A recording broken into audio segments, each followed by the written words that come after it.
또 우리 자신을 성찰할 수 있는 복된 말씀 우리에게 허락하여 주옵소서. 예수님의 이름으로 기도합니다. 아멘.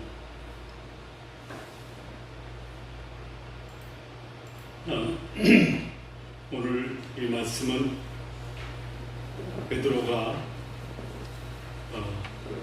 예수님에게 자기 신앙 고백을 한 이후에 예수님이 제자들에게 비로소 자신이 이 땅에 오신 그 사명과 목적을 말씀하신 내용입니다. 예수님이 자신의 이 땅에 오신 목적과 사명을 말씀하시니까 베드로가 예수님을 붙들고 항변하고 아니 되옵니다 라고 예수님의 장로들과 대제사장들과 서기관들이 예수님께 많은 고난을 행하고 죽임을 당하게 하고 그리고 죽은 후에 3일 만에 다시 살아날 것을 말씀하시는 것에 대해서 베드로의 반응과 자기를 부인하고 십자가를 지고 따르는 자에게 주는 하나님의 보상과 축복을 말씀하는 내용이 오늘 본문의 내용입니다. 사람들이 자기의 삶을 가치 있는 삶으로 살아가기를 원합니다. 그리고 가치 있는 삶을 위해서 자신의 인생을 걸고 있다라고 할 수도 있습니다. 그런데 그 가치가 무엇이냐? 그 가치에 따라서 그 사람의 삶이 복되다 또는 화가 미칠 수도 있다라는 거죠. 내가 하는 것은 다 정당하다. 그런데 정당하다라는 것을 평가할 수 있는 것은 정당한 것을 행한 후에 그에게 주어지는 보상과 열매가 무엇이냐가 그가 어떤 가치 있는 삶을 살았느냐를 결정하는 요인입니다. 요즘 같은 세상 거짓말하고 또 욕하고 또 자기 자신을 속이고 백성들을 속이면 원하는 것을 얻을 수 있겠다라고 생각하는 사람들이 있는 것 같습니다. 무엇이 거짓말하고 속이고 자신을 기만하고 백성들을 기만하는 그 삶이 잘못됐다라고 판정받는 것은 언제입니까? 그에게 주어진 고난과 역할이 끝난 다음에 평가를 받습니다. 그래서 너무 현실에 잘못하고 있다라고 신경 쓸 필요가 없습니다. 심는 대로 거두게 돼 있습니다. 자, 인생의 목표가 뭐냐? 바람직한 목표와 바람직한 사명을 일찍 정립하고 그 세워진 목표, 사명, 목적을 위해 살아가는 사람은 어떤 특징이 있냐? 그렇지 않은 사람에게보다는 훨씬 더 자기 관리를 잘하는 거죠. 이 성공적인 사람들의 관리를 보면 첫째는 자기 관리를 잘합니다. 내가 봐도 나는 참 내 관리를 잘한다. 그 관리는 뭐냐면 목표와 실현과 그리고 열매. 목표도 분명하고 목표를 이루는 과정도 아주 보람있고 열매도 인정받는 이 자기 관리입니다. 그 다음에 또 관리하는 게 있는데 그게 뭐냐면 시간 관리입니다. 시간. 우리 보통 그러죠. 시간 죽이면서 산다고. 시간 죽이지 마십시오. 여러분, 세월이 흘러가니까 내가 세월 속에 흘러갑니까? 예? 세월이 참 유수같이 빠르다라는 말이 정확한 말입니까? 아니면 나에게 주어진 영원한 시간 속에서 내가 시간 따라 가는 겁니까? 내가 가는 거죠. 시간은 영원한 거죠. 그래서 시간의 영원 속에 거룩한 삶을 사는 게 하나님의 백성들의 삶이에요. 오늘 내 삶이 영원이라는 시간 속에서 어떤 삶을 사느냐. 네. 그 다음에 또 뭐가 있냐면 사람 관리를 잘해요. 인간관계 잘해요. 다 어려워요. 자기 관리도 쉽지가 않죠. 영원이라는 시간 속에서 흘러가는 나 자신을 어떻게 시간을 관리할 거냐. 나에게 주어진 시간 다 똑같죠. 그 다음에 나에게 주어진 이 사람들을 어떻게 관리할 것이냐. 가장 바람직한 관리는 분명한 삶의 목적과 목표가 있습니다. 이게 없으면요, 자기 죽이고 시간 죽이고 사람 죽입니다. 자, 이 땅에 오신 인간들 중에 가장 바람직한 삶을 산 사람들이 누구냐? 목표를 가지고 목표에 합당한 삶을 산 사람들. 그 대표적인 모델이 누구냐? 예수님이십니다. 인자에 온 것은 잃어버린 자를 찾아 구원하려 하십니다. 인자는, 예수 그리스도는 자기의 생명을 사람들의 대성물로 주기 위해서 오셨고 그런 삶을 사셨고 마침내 그분은 자신의 생명을 사람들의 영혼을 구원하기 위해서 주셨습니다.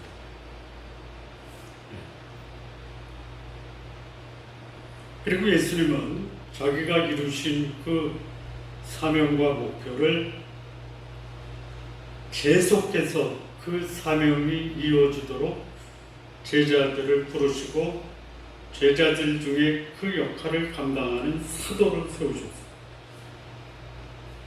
그리고 그 사도를 통해서 예수님은 예수님의 오신 목적과 사명을 계속 계승하도록 하셨어요. 그런데 예수님과는 달리 그를 따르는 제자들은 예수님 이 땅에 오신 목적과 사명을 오해했습니다.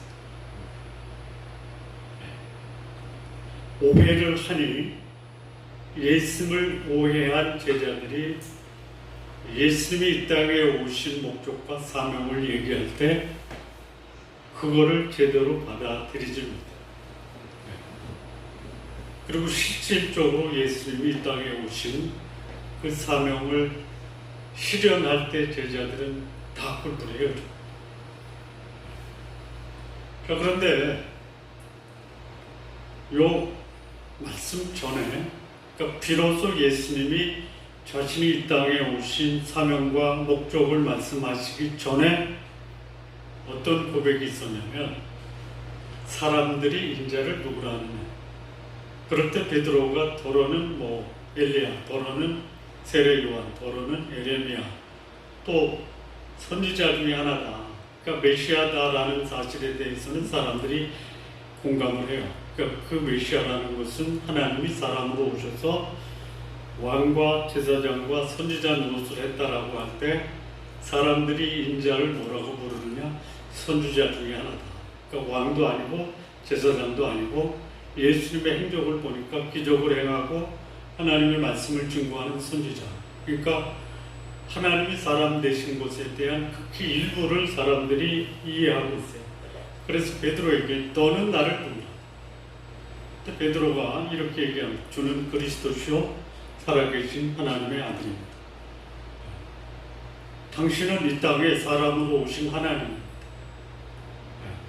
그리스도시요 사람으로 오신 하나님.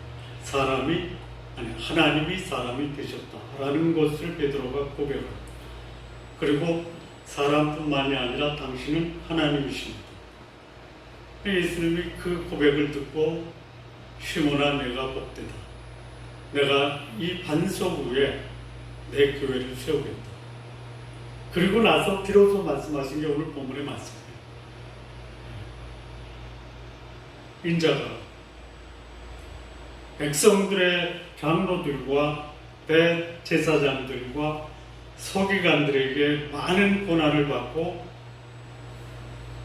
죽임당하고 3일 만에 살아나실 것을 비로소 나타내셨다라고 말씀합니다.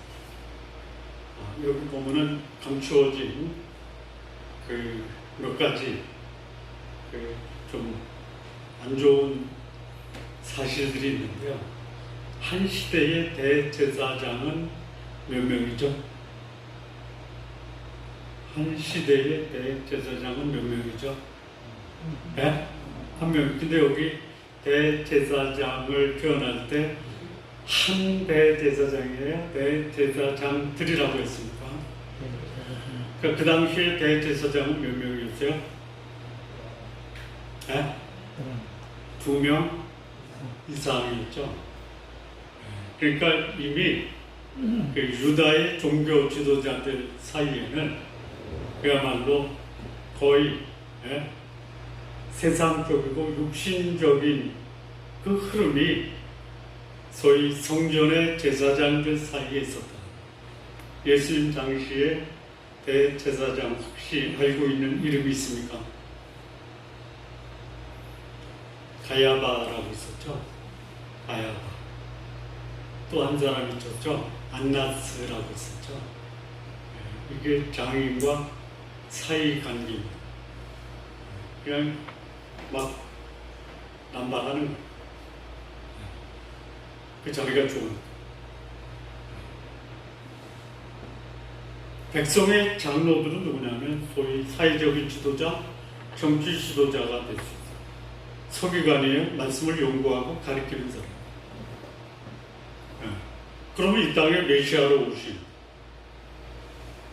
소위 왕과 대제사장과 선지자로 오신 메시아 그리스도를 이들이 많은 고난과 죽임 당하게 하시고 그들은 예수님을 핍박한다. 이 사실을 예수님이 베드로의 신앙 고백에 합니다. 이게 예수님이 오신 목적이에요. 그러니까 베드로의 신앙 고백에 예수님이 하신 그 첫 번째 말씀이 뭐냐면 장로들의 대제사장들의 서기관들의 고난을 받고 죽으심을 당한 다음에 부활하실 것이다 라는 것을 교훈하십니다. 이게 예수님이 오신 사명이고 이것이 예수님이 오신 목적입니다. 이것을 믿는 사람들이 누구냐면 장로들이고 대제사장이고 서기관이고 그들이 예수님을 핍박하고 죽임 당하게 하고 십자가에 못 박는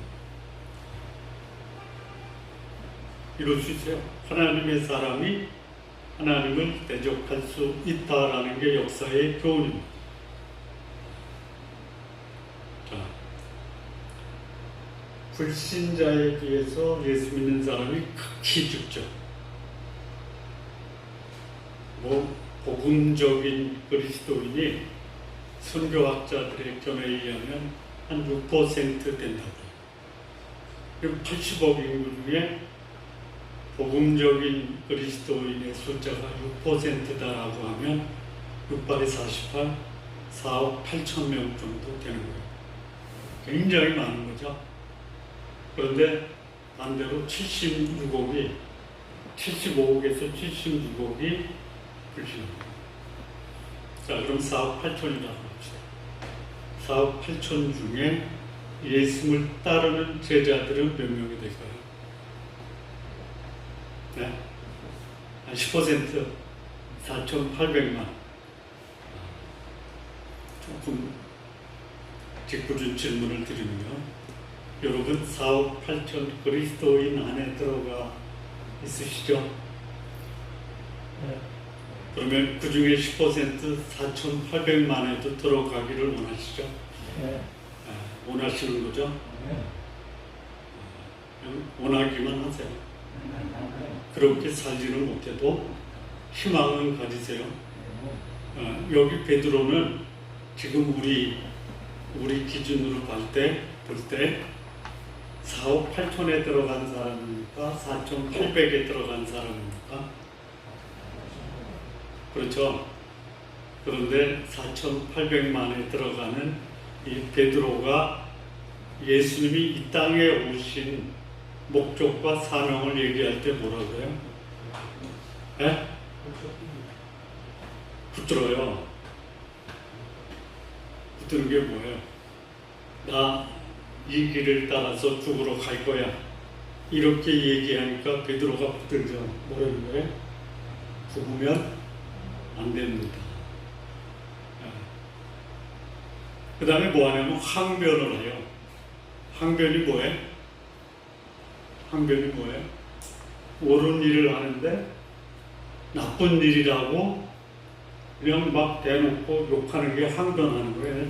굉장히 수준 높은 단어를 쓴 거예요.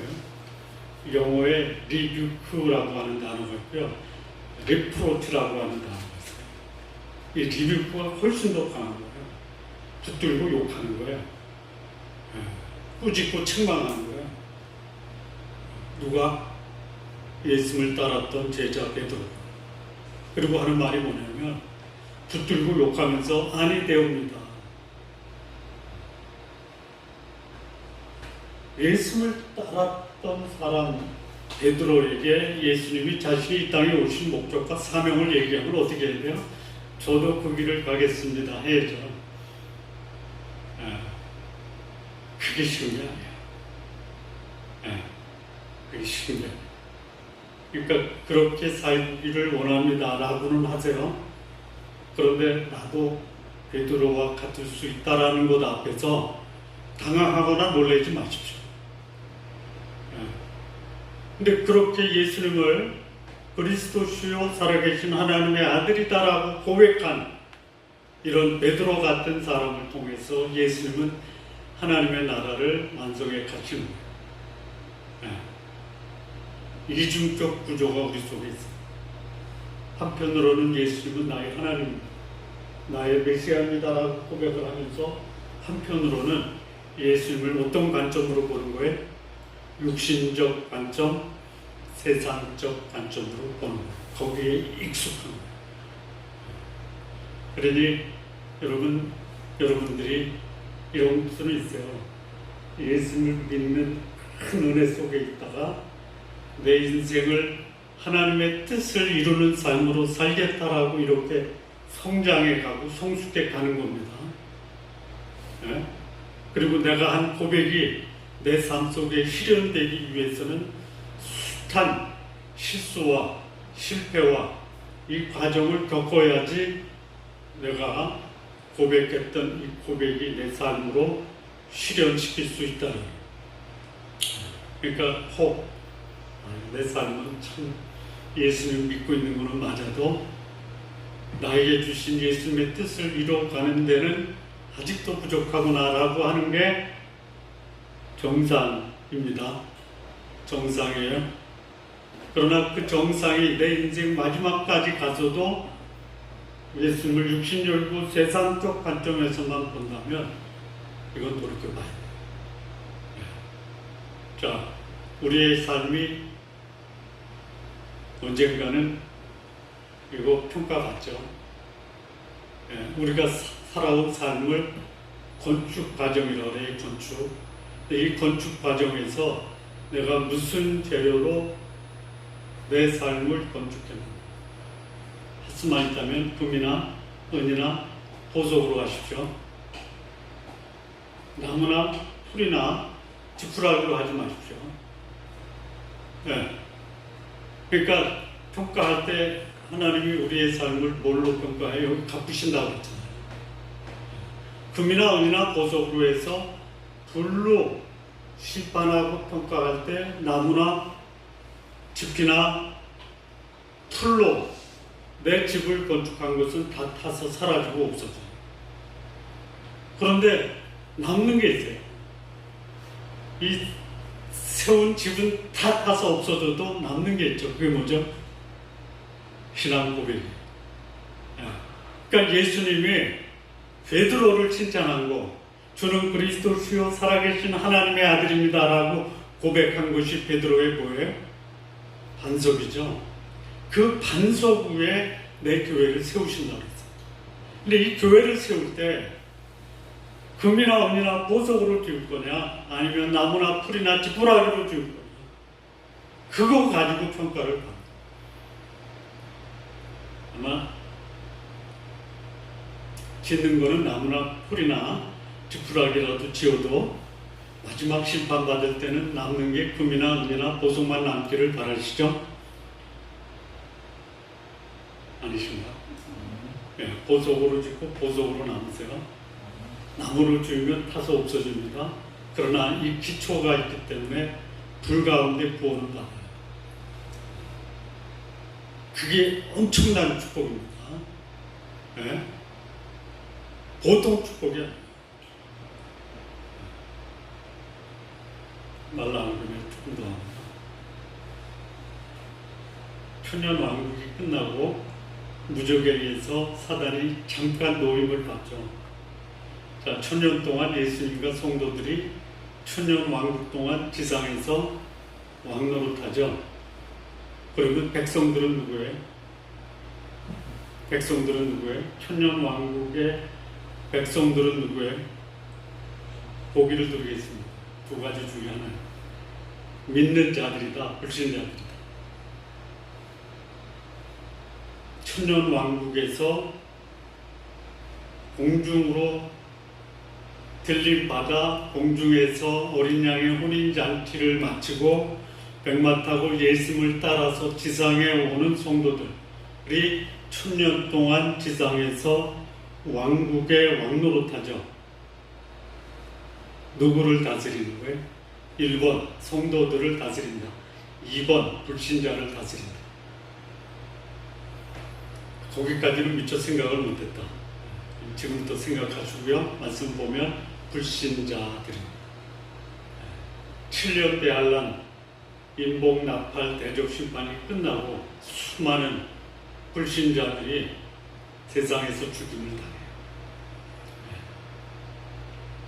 정확하게 나와 있는 숫자는 인복 심판 때 4분의 1의 인구가 죽어요.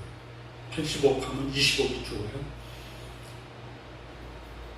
나팔 심판 때 남은 자의 3분의 1이 죽어요. 그거는 80억으로 보면 또 20억. 그러니까 20억, 20억, 40억이죠. 절반이 나팔과 인봉과 나팔 심판 때 하나님의 심판으로 죽어요. 불신자들이. 성도들은 안 죽습니다. 하나님이 보호하세요. 근데 그때 핍박받는 사람이 있어요. 누구냐면 복음 전하는 사람이에요. 여러분, 심판하는 하나님의 심판의 도구가 4가지예요. 첫째는 뭐냐면 전쟁이에요. 두 번째는 기근이에요. 세 번째는 지진이에요. 네 번째는 전염병이에요. 우리 성도님들 전염병에 걱정하지 마십시오. 조심은 하시는데 걱정은 하지 마십시오. 자, 그리고 대접 심판이 끝나면서 잠시 동안 이 땅을 소위 바벨론 음료가 다스려요. 근데 그 음료에게 권한을 주는 그 존재가 누구냐면 적그리스도와 거짓 선지자.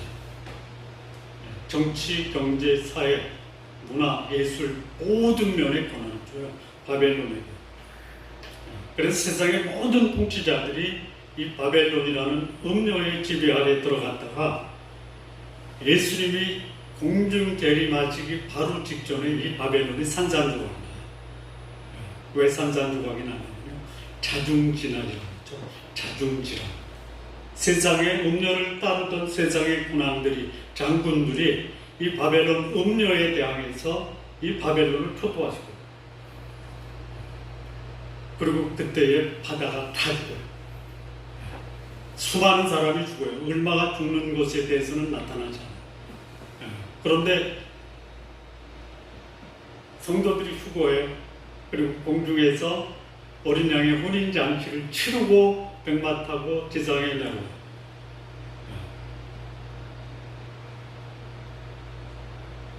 천년 동안 다스립니다. 천년 후에요. 마귀가 무적에게서 잠시 모여. 그리고 하는 일이 뭐냐면, 마귀는 하는 일이요, 사람에게 행하는 것은 아예 처음부터 인류에게 행했던 것과 마지막에 행하는 게 똑같아요. 뭐죠? 속이고 거짓말하고 미혹하게 하는 거예요. 아담과 하와를 속이고 미혹하고 거짓말했던 이 마귀는 천년 왕국 동안 하나님의 통치, 그야말로 지상에서 겪을 수 없는 가장 영광스러운 삶을 살았던 사람들이 순식간에 마귀의 미혹을 받아서 성도들을 대항해서 전쟁을 거예요. 이게 마지막 모습이에요. 성도의 진과 거룩한 성을 둘러싸니, 여기까지 나와요. 계시록 20장에. 거기까지 나오니까 그 다음에 뭐가 나오냐면요, 하늘로부터 불이 내려 그들을 다 태우더라. 그러니까 마지막까지 천년 왕국을 지내도 하나님의 통치권과 영광을 본 사람도 회개하지 않고 천년 동안 누릴 것만 누리는 거예요. 이게 웬 떡이냐. 그리고 마귀가 다시 무적에게서 나와서 이 사람들을 미혹하니까 다 넘어가는 거예요. 어떻게 해요? 첫 번째 심판은 물로 하셨죠. 네? 두 번째 심판은 뭘로 하세요? 불로 하세요. 그리고 마지막 백보자 심판이 벌어져요. 네. 불신자들은 다 지옥에 가는 거예요. 자, 천년 왕국 전에 적그리스도와 거짓 선지자는 불과 유혹문에 참여하고, 이 마귀는 무적에게 들어가서 천년 동안 갇혀 있다가 다시 살아나와서 이 살아있는 불신자들을 규합해가지고 성도들과 싸움을 벌이면서 불의 심판을 받고 다 지옥에 가요. 여기 20장, 21장에서 비로소 이제 하나님이 예비하신 새 하늘과 새 땅, 새 예루살렘이 하늘로부터 내려와서 이 땅에 눈물이 없고 고통이 없고 아픔이 없고 죄가 없고 죽음이 없는 천국이 이루어집니다.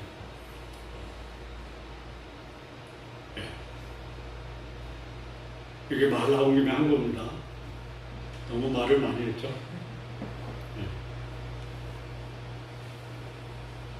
자, 이런 인간을 위해서 예수님이 오셨어요. 그걸 비로소 말씀하신 거예요. 말을 해도 모르는.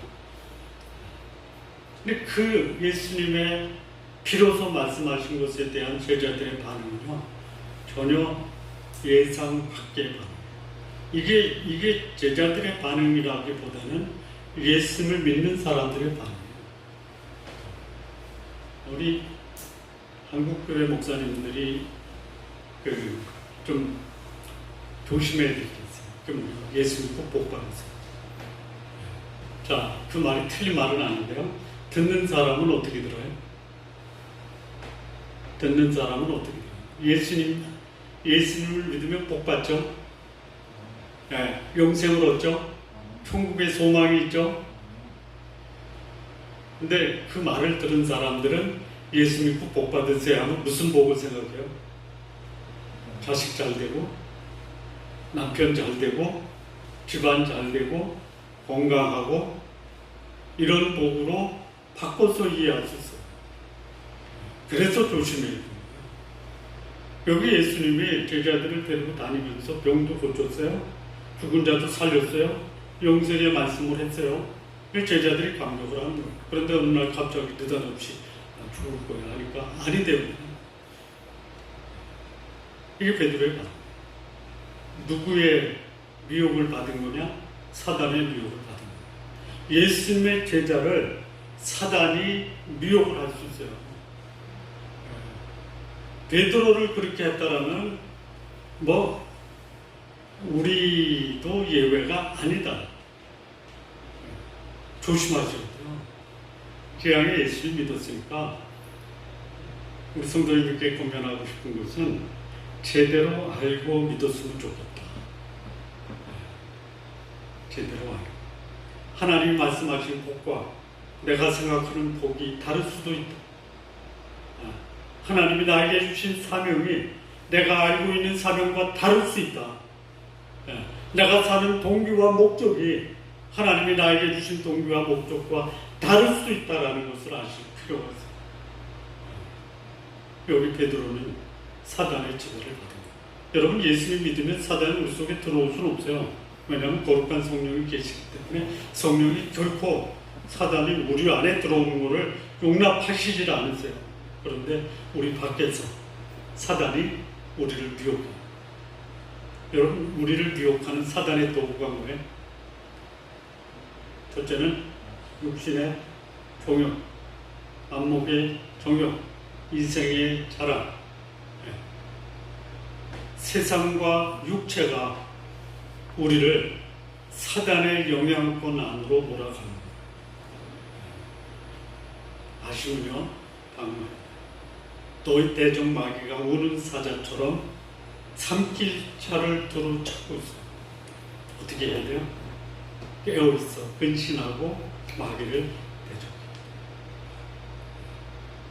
대적하시기 바랍니다.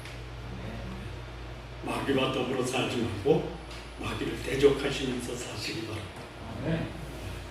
그러나 명심하십시오. 나와 나의 주변은 마귀의 영향권 아래 있다. 잠시라도 한눈을 팔면 사단은 여지없이 공격한다. 조심하시기 바랍니다. 자, 세 번째 예수님이 말씀하신 교훈이 뭐냐면 예수님을 따르는 자들이 지불해야 될 대가가 있고 그 대가를 지불하면 보상이 있다. 그게 24절에서 28절인데요. 나를 따라오려거든 자기를 부인하고 자기 십자가를 지고 나를 따르라. 목숨을 잃으면 찾을 것이다. 인자가 아버지의 영광으로 천사들과 함께 올 때 그때 각 사람이 행한 대로 갚으리라. 여기 서 있는 사람 중에 죽기 전에 인자가 왕권을 가지고 오는 것을 볼 자도 있다. 자, 예수님을 따르는 자들이 지불해야 될 건 뭐냐면 첫째는 뭐냐면 자기 부인이에요. 자기 부인입니다. 자기를 부인하는 거예요. 이 부인하다라는 게 뭐냐면요, 자기를 용인하는 게 있죠. 뭘 용인해요? 오해는 하지 마십시오. 하나님 복을 주셨어요. 가정의 축복도 주고 생업의 축복도 주셨어요. 그거를 거절하라라는 것이 아니에요. 그 부인하라는 것은 뭐냐면 하나님이 나에게 주신 뜻을 향하는 데 있어서 소위 생업과 가정이 하나님의 뜻을 이루는 것을 방해하면 그것을 거절할 수 있어야 된다. 거룩한 하나님의 뜻을 향하는 데 있어서 때로는 우리의 가정이나 우리의 생업이 하나님의 거룩한 뜻을 이루는 데 방해가 된다면 그것을 거절할 수 있는 사람이 예수님을 따르는 사람. 예수님 믿는 것 자체는 복이에요. 따르는 것은 희생을 각오해야 된다는 거예요. 그게 자기 부인이에요. 또 하나는 뭐냐면 자기 십자가를 져요. 이 십자가를 오해하지 마십시오. 이 십자가라는 것은 예수님을 향한 하나님의 뜻은 뭐냐면 십자가예요. 병 고치는 거, 먹이시는 거, 이것도 하나님이 예수님에게 주신 사명 중에 하나는 되지만 근본적인 예수님 이 땅에 보내신 하나님의 목적이 뭐냐? 십자가. 우리 열심히 공부해서 남들보다 앞서 나가야 되고요. 직장생활 충실히 해서 승진도 해야 되고요. 사회적인 명예를 얻어야 돼요. 그 주어진 것을 자기가 관리를 잘함으로 얻을 수 있는 복이에요. 그런데 하나님이 하나님의 백성으로 나에게 주신 사명이 있어요. 그게 뭐냐? 십자가. 내 십자가예요. 내 십자가. 십자가 지기 어려운 거예요. 많은 고난과 죽음이라는 게 십자가인데요. 고통스러운 거예요. 그거를 지겠다라고 결심하고 십자가를 지고 가는 삶이 예수님을 따르는 제자들의 삶. 그러면 십자가가 뭐냐? 예수는 아셨어요. 백성들을 위해서, 죄인들을 위해서 죽임 당하는 게 예수님이 이 땅에 오신 사명이고 그게 목적이에요. 그럼 나를 이 땅에 하나님이 보내신 목적이 뭐냐? 이거 찾아내. 적어도 그거 하나는 찾아내.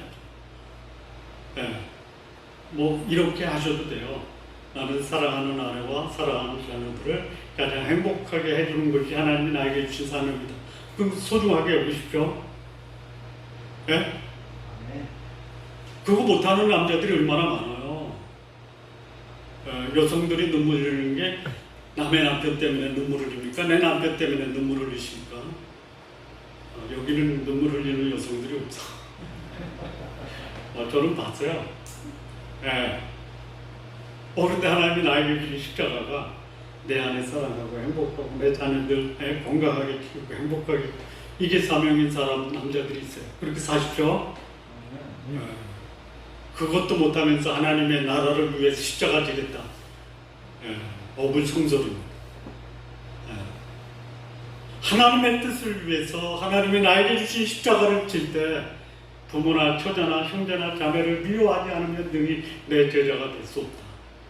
그래서 하나님이 나에게 주신 복음을 위해서, 영혼을 위해서, 하나님 나라의 거룩한 나라 건설을 위해서 하나님이 나의 삶을 살라고 주셨다면 그것을 위해서 기꺼이 십자가를 지는 삶,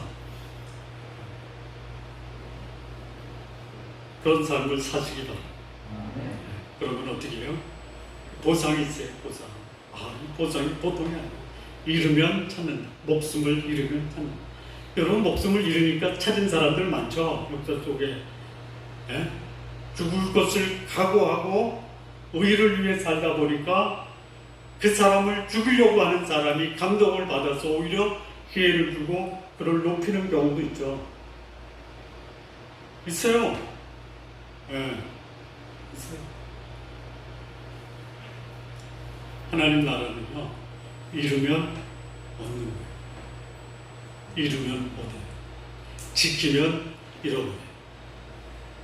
근데 여기 더 큰 축복이 뭐냐, 더 큰 보장이 뭐냐, 인자가 하나님의 영광을 가지고 이 땅에 올 때, 왕권을 가지고 올 때 그 왕권으로 인해서 그 왕의 권한을 부여받는,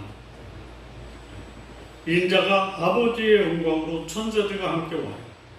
그때 그 각 사람의 행한 대로 갚으세요. 그리고 여기 서 있는 사람, 이미 그때 예수님과 함께 있었던 사람들은 더 이상 유효기간이 끝나버렸어요. 근데 우리는 인자가 왕권을 가지고 오는 것을 볼 수도 있어요. 예수님이 올 때 우리는 공중으로 들림받아요. 어린 양의 혼인잔치에 참여합니다. 혼인잔치가 끝나면요, 예수님이 백마 타고 앞장을 서세요. 그리고 수많은 그를 믿었던 성도들이 같이 백마를 타고 이 땅에 와서 1000년 동안 통치를 하고 왕노릇. 한번 왕노릇 하고 싶지 않으세요? 누가 우리나라의 통치자가 됐으면 좋겠어요?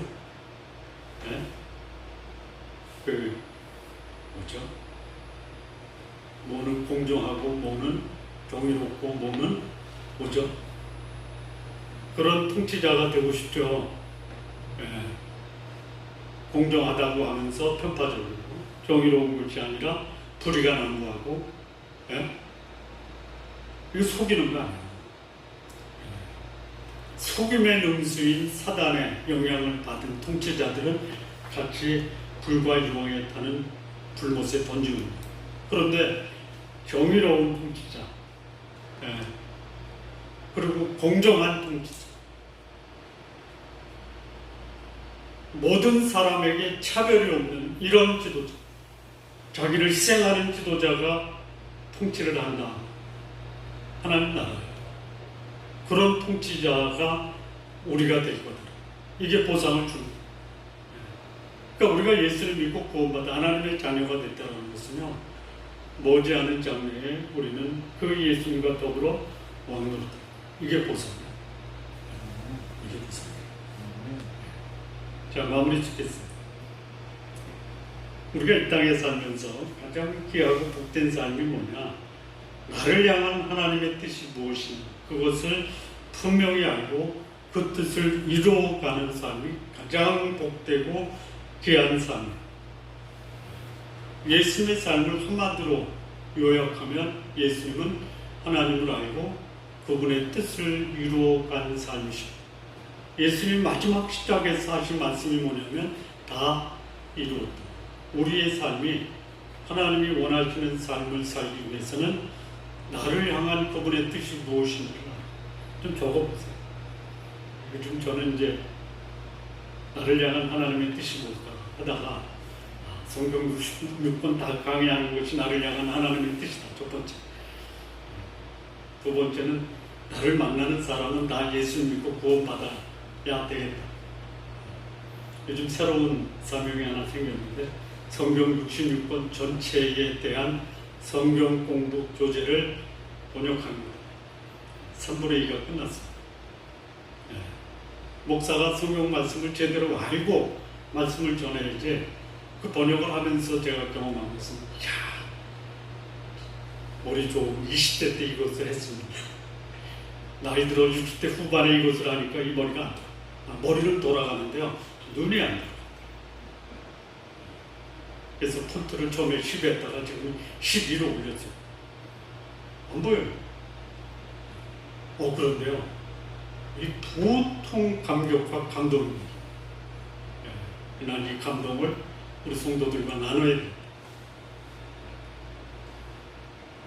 자, 이 세상적인 안점에서 봤을 때 제가 성경 66권을 강의한 거 사람들이 뭐라고 해요? 미쳤냐? 그것도 시간 내서 성경을 번역하잖아요. 미쳤냐? 세상적인 관점이나 육신적 관점에서 볼 때는 진짜 할 일 없이 시간 낭비하는 것처럼 보이는데요.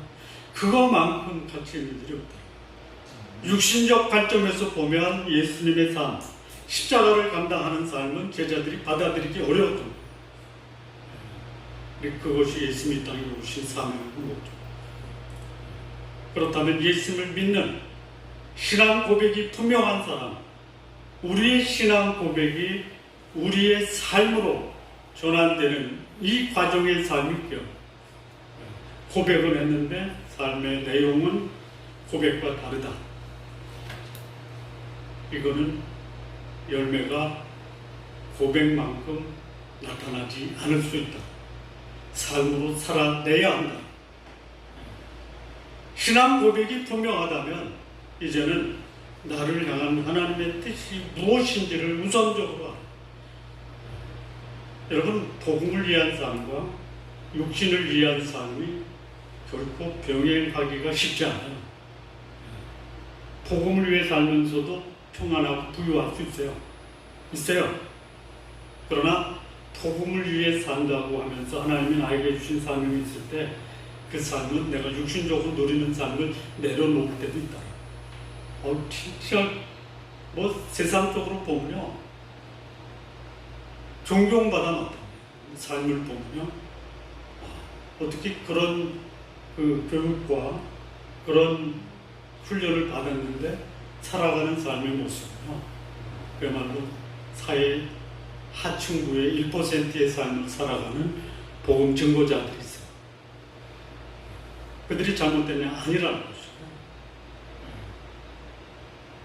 복음을 위한 삶, 세상적이고 육신적인 영광을 내려놓고 하늘의 영광과 복음을 위해서 자신의 삶을 부인할 수 있는 것이 예수님이 비로소 제자들에게 말씀하십니다. 우리 성도님들의 삶, 하나님 주신 은혜와 축복 가운데서 하나님의 사명을 발견하고 그 삶 속에서 하나님께 감사와 찬양이 넘치면서도 복음에 합당한 삶, 나를 향한 하나님의 뜻에 순종하여 자기를 부인하고 십자가를 지는 귀하고 거룩한 삶이 성도님들의 삶 되시기를 진심으로 바랍니다. 기도하시겠습니다. 하나님 아버지 감사합니다. 예수님께서 우리의 신앙 고백에 우리가 어떻게 살아야 되는지 예수님이 사셨던 삶을 모델로 우리도 살아가라고 말씀하신 예수님의 교훈 앞에 겸허하게 그 말씀을 받아들일 수 있도록 역사하여 주옵소서. 예수님의 이름으로 기도합니다. 아멘. 아멘.